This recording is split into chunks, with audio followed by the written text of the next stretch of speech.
This is Brandon Staley's last interview as the Chargers head coach. Do you expect to be the coach tomorrow? I don't know that. Do you think you should be? Yes. Why? I know what I've done here for 3 years and I know what I put into this. And I know that we're capable of going. I know the type of coach that I am. I believe in myself, but again, this isn't about me. This is about a group that is hurting in there. We got to get some rest and we got to get ready for Buffalo. The way this season is gone, this loss tonight, I mean, how do you think, why do you believe that guys still believe in you, that you can go back in there and lead this team to whatever the rest of the season?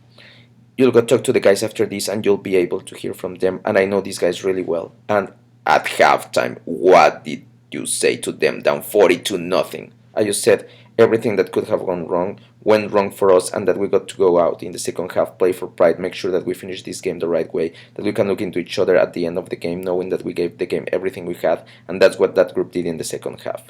What could you have done differently in preparation to get these guys better prepared to play tonight? Everything. I didn't do anything well enough to get us ready to play tonight. So if that's the case, then why should you be the coach? That games like this happen in the NFL to every coach that's ever coached in this league. You can look at any great coach that's ever coached in the league.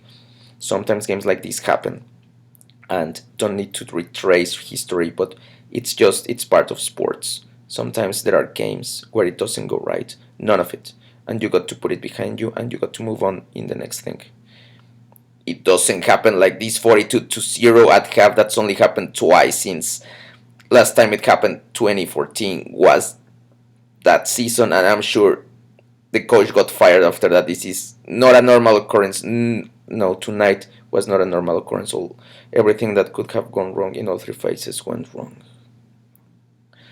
And this is the end to Thunder Brand's era. I'm really sad about it, but we've got to move on.